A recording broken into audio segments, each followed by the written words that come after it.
Sebelumnya, Assalamualaikum warahmatullahi wabarakatuh. Waalaikumsalam warahmatullahi wabarakatuh. Sebelum kita mulai pembelajaran, kita berdoa terlebih dahulu. Ketua kelas boleh menyiapkan untuk berdoa.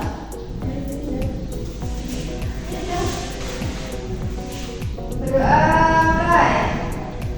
Bismillahirrahmanirrahim. Raditu billahi rabba wa bil islami ya rabbal alamin. Ada yang tidak hadir hari ini? Hadir Semua. semua. Ya, Ibu absen terlebih dahulu ya.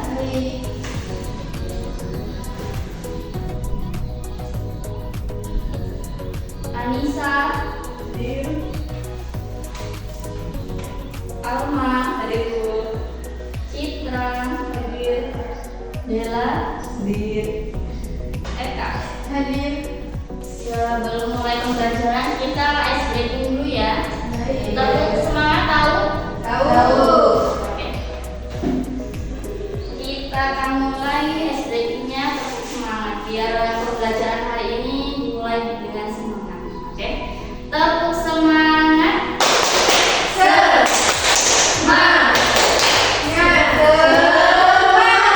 Hari ini kita akan belajar mengenai teks pidato. Sudah tahu teks pidato? Belum. Kalau pidato sudah tahu? Tahu. Oke. Seperti apa pidato? Ceramah. Boleh ceramah. Nanti ada juga pidato tentang, kalau di sekolah ada pemilihan ketua OSIS, biasanya ada pidato atau kepala sekolah menyampaikan sesuatu.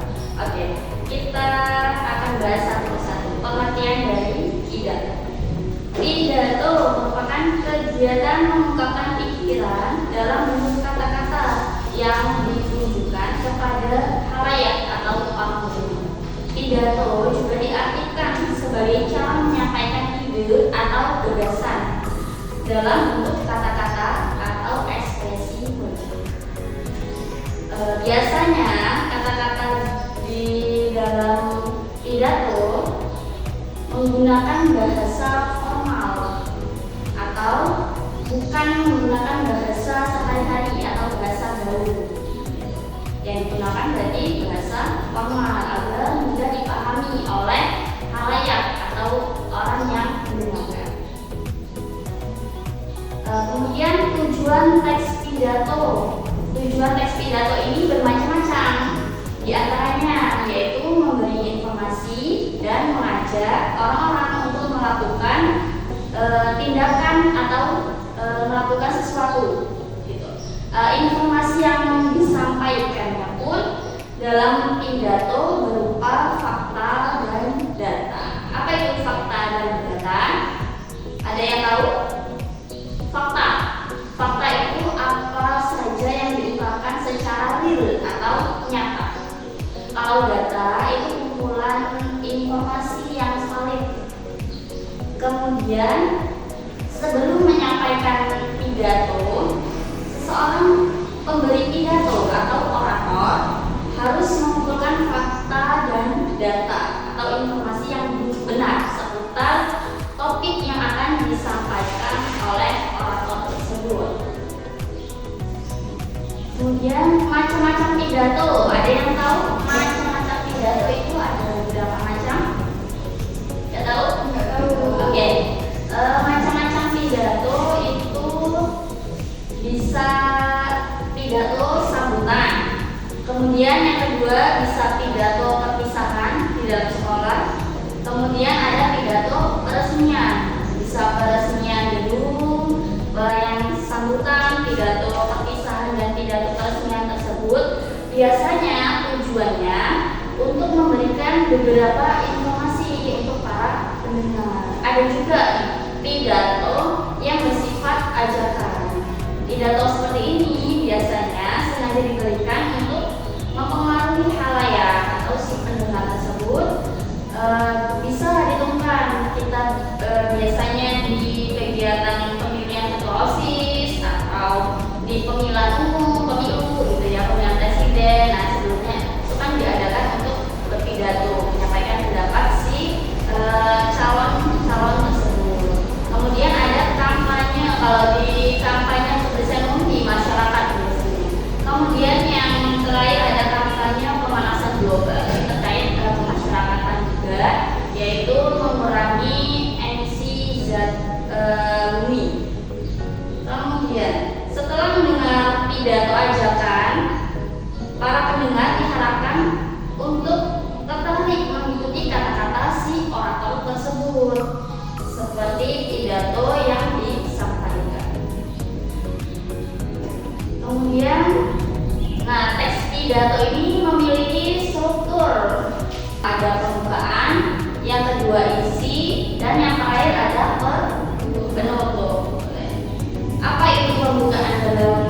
isinya itu biasanya berisi gagasan yang tidak disampaikan oleh orator, seperti pemberi contoh pada pemilihan klosis nih. Ibu kasih contoh. Pada kesempatan ini saya ingin menyampaikan rasa terima kasih saya atas kepercayaan rekan-rekan semua yang telah memilih saya untuk menjadi ketua OSIS periode sekian dan sekian. Kemudian penutup, isinya ada apa aja? Penutup ini isinya bagian dari salam juga. Yang pertama tadi salam pembuka, ini bisa juga salam penutup. Bagian ini bisa juga mengandung kesimpulan dari apa yang telah disampaikan kepada orator tadi. Kemudian ditutup dengan salam. Bisa pakai salam agama, bisa untuk selamat siang, sore, pagi, dan malam. Mendengar tentang pidato kampanye itu pernah ya, bisa di TV atau secara langsung ya, atau sekarang bisa menggunakan HP atau handphone. Nah, di dalam pidato kampanye itu bisa kampanye lingkungan atau sosial. Pidato tersebut menggunakan kalimat yang biasanya untuk mempengaruhi halayak. Tujuannya yaitu agar masyarakat atau pendengar itu menjadi peduli dan mengikuti ajakan mereka. Kalimat yang seperti itu biasanya menggunakan kalimat persuasi. Dalam metode berpidato itu ada 4. Yang pertama ada pidato impromptu, yaitu pidato yang dilakukan secara spontan atau tiba-tiba. Nah, yang kedua ada pidato manuskrip. Nah, manuskrip ini biasanya dilakukan dengan menggunakan naskah, disusun dulu terlebih dahulu, lalu disampaikan menggunakan naskah yang telah ditulis. Nah, ada yang ketiga yaitu pidato memoriter, yaitu pidato yang disampaikan dengan cara menghafal kata per kata, kalimat per kalimat. Dan yang terakhir yaitu ada pidato extempore, yaitu pidato yang disampaikan dengan menyiapkan garis-garis besar topik yang akan disampaikan. Ada yang mau bertanya dari materi ini?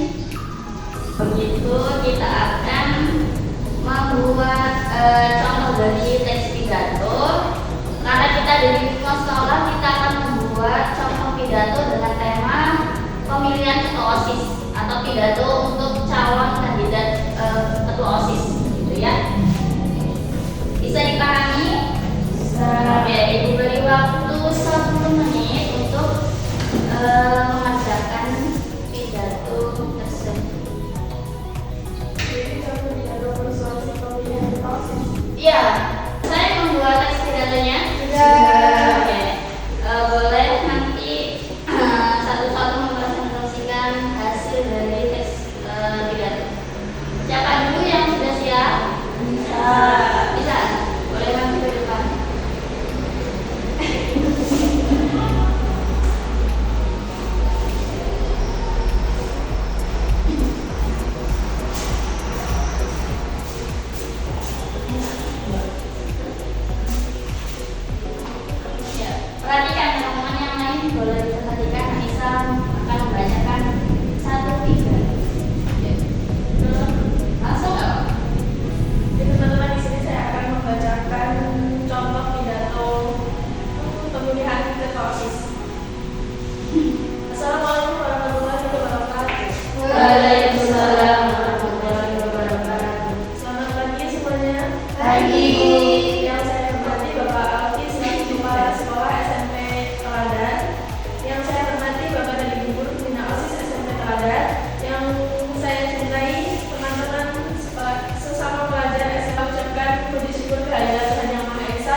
kegiatan OSIS dan kegiatan ekstrakurikuler debat bahasa Inggris.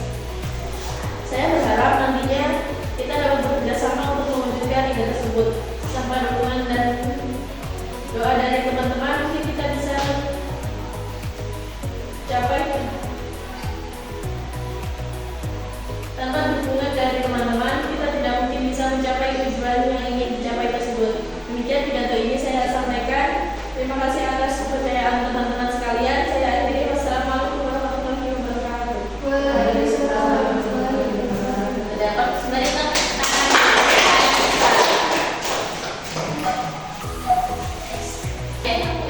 kita sudah mempelajari apa itu teks pidato, kemudian bagaimana contohnya dan cara penyampaian seperti apa. Sampai sini ada yang mau bertanya tidak? Tidak. Oke. Kalau tidak ada, nanti Ibu akan tutup. Sebelum tutup nanti kita akan mengulas materi sedikit tentang pidato tersebut, tentang tujuannya, yaitu yang pertama tadi untuk menyampaikan informasi. Nah, kemudian yang kedua untuk mengajak orang-orang melakukan sesuatu. Nah, kemudian strukturnya itu seperti apa? Strukturnya itu ada pembukaan, isi dan penutup. Oke. Kemudian metodenya juga ada empat, yaitu bagaimana cara menyampaikannya, bisa menggunakan teks atau secara tiba-tiba langsung. Kemudian ada yang menghafal kata per kata, dan kemudian ada juga pidato yang menggunakan garis besarnya.